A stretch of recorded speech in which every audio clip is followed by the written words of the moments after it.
This hadith tells us that the majority of the follower of Dajjal will be women, and the impact of Dajjal's deception on women will be of such intensity that it will require men of a family to coercively stop their women from being deceived by the fitna of Dajjal. Meaning that when Dajjal's mission is reaching to its climax, something strange will happen to the world of women. A great progressive deception in the world is under the process today, which will cause the woman to reach to a point that when they see Dajjal, they will go out and join him. And this deception is hidden behind a phenomenon called feminism. It doesn't mean that every woman is being deceived by Dajjal, because there are Muslim sisters who are much better in their beliefs than most of the men. But it means that the most of the followers of Dajjal are women who came under the influence of Dajjal's deception in a way that they are being brainwashed and lose the capacity of rational thinking. They believe whatever is being presented to them by Dajjal or his followers, and that's how these women go out and join him. Therefore, they become like robots in the hands of Dajjal. Now, when we look at the issues of feminism, we have to understand that feminism in the West is quite different from what many of you might think feminism is as Muslims. Because the background, the history which produced feminism in the West is different from the background for Muslims. There are some rights which Western feminism has introduced which are anti-family, which are really anti-femininity, which promote lesbianism and other deviant behaviors and practices. This has become chartered in the UN. In their women's conferences, these are being promoted. The boundaries of what was just fair and just. It now shifted into radical feminism, which identified men as being the enemy. They talk about the patriarchal society, that the only way women are going to be truly free is if they divorce themselves from men. Practically. Especially now with technology, women can have a baby without the direct intervention of a man. They have sperm banks where you just make the arrangements, you get it, and you can have a child. So they say we don't need men. Of course, they still need the men to provide the sperm. So it's not that you don't need men, right? But the point is that even marriage now was being looked at as being a place of oppression of women. Because the idea that the man, is the head of the family and all this, no. They looked at that as being oppression. So they have launched an attack on the family itself. And this is what has now dominated the women's conferences that are connected with the UN, etc. The American and European feminists, they have dominated the discussion.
This is amazing how confused the women are today about their role.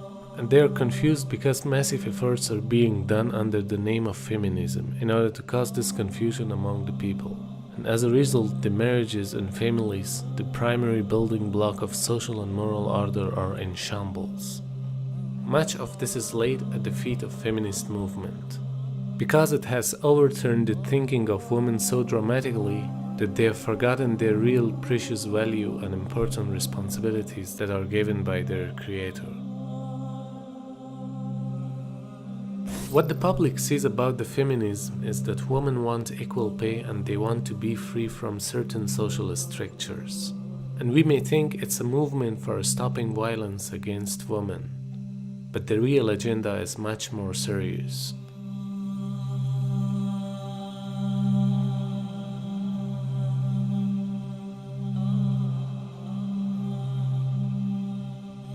This is our prophet speaking.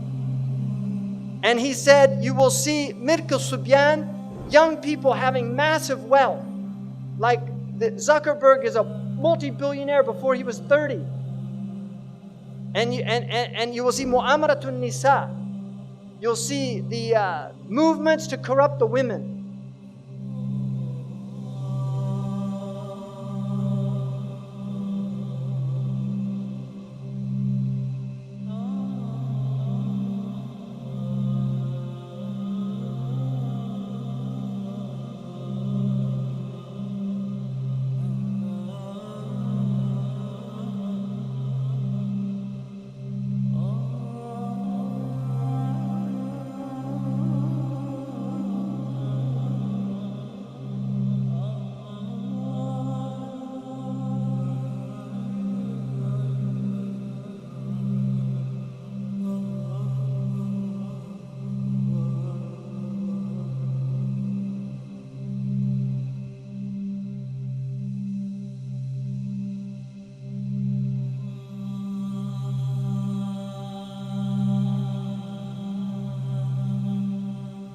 Well, one of the things they told me was that he was at the house one night, and we were talking, and he started laughing. He said, "Aaron, what do you think women's liberation was about?" And I said, I'm pretty conventional thinking about it at that point. I said, I think it's about women having the right to work, getting equal pay with men, just like they won the right to vote, you know? And he started to laugh. He said, "You're an idiot." And I said, "Why am I an idiot?" He said, let me tell you what that was about. We, the Rockefellers, funded that. We funded Women's Lib, you know? And we're the ones who got all over the newspapers and television, the Rockefeller Foundation. He says, and you want to know why? He says, there were two primary reasons. And they were, one reason was we couldn't tax half the population before Women's Lib. And the second reason was, now we get the kids in school at an early age. We can indoctrinate the kids how to think. It breaks up the family. The kids start looking at the state as the family, as the school, as the officials, as their family, not as the parents teaching them. And so those are the two primary reasons for Women's Lib, which I thought up to that point was a noble thing. You know, when I saw their intentions behind it, where they were coming from when they created it, the thought of it, I saw the evil behind what I thought was a noble venture. Aaron, did you know that Gloria Steinem, in one of her own books, now admits the CIA funded Miss Magazine? No, I had no idea about that. No, I never heard that. Yeah, we're gonna. CIA funded Miss Magazine? Funded Miss Magazine with the stated goal of detaxing women and breaking up the family. No kidding. I never heard that. Well, Nick told me. I mean, I know it, but not because I know the CIA was involved in it. Well, Gloria Steinem was proud of it. Oh, the CIA wanted to help me help women. No kidding. So they funded it, yeah. And of course, it's divide and conquer. Right, and of course. What they do is they focus in, obviously, on real problems. Women were getting shafted in many ways, but the elite wasn't planning to help them. They were planning to really shaft them and take men away from them. The reason we have to take this movement seriously is because they constitute fortress. They constitute the speculations, the ideologies, the proud intellectualism that's erected in our society and has a formidable place. They're influencing the law, they're influencing the courts, and they have a massive influence on education. All you have to do is realize that this is how the university system thinks. That's where the school teachers are all trained, and you see how it filters all the way down through the educational system. They try to create laws, and we have to live by the laws that are obliterating all sense of moral and religious views. And their ideas are being taught through every possible medium, whether it's educational system or entertainment. And as a result, we have a brainwashed society which is following their evil ideologies.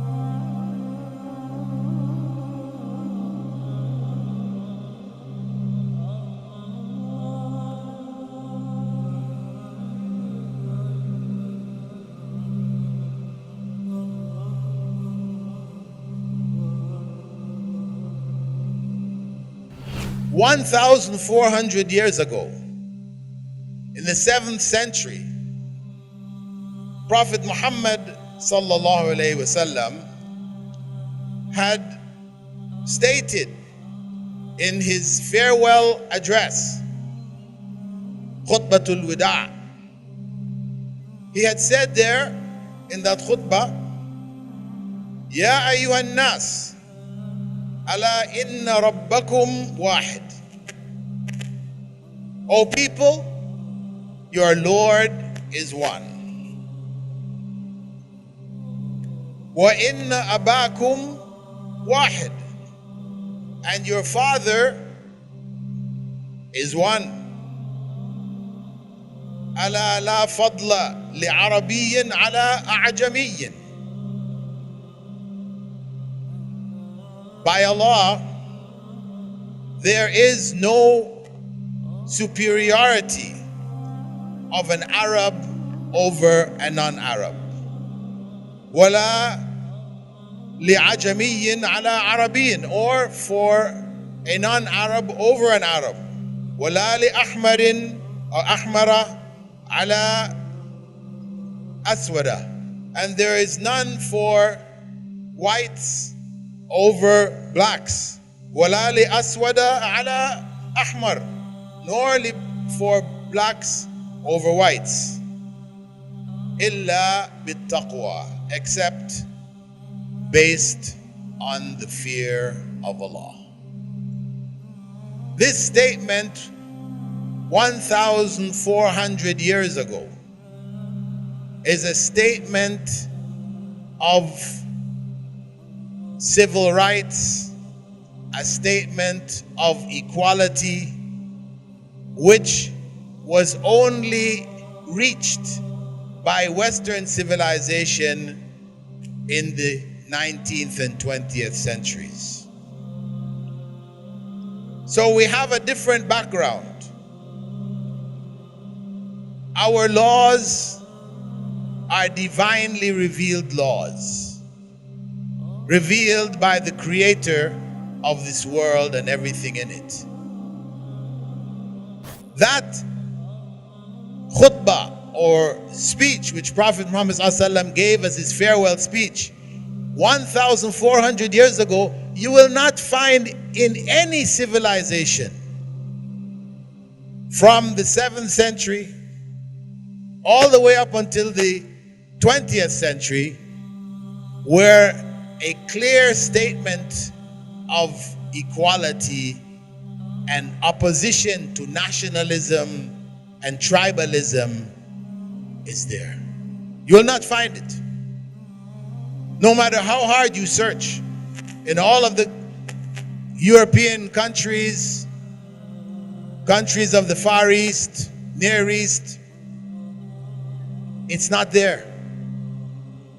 And the reason why it was there at a time when nowhere else in the world was this said is because it is revelation from Allah subhanahu wa ta'ala.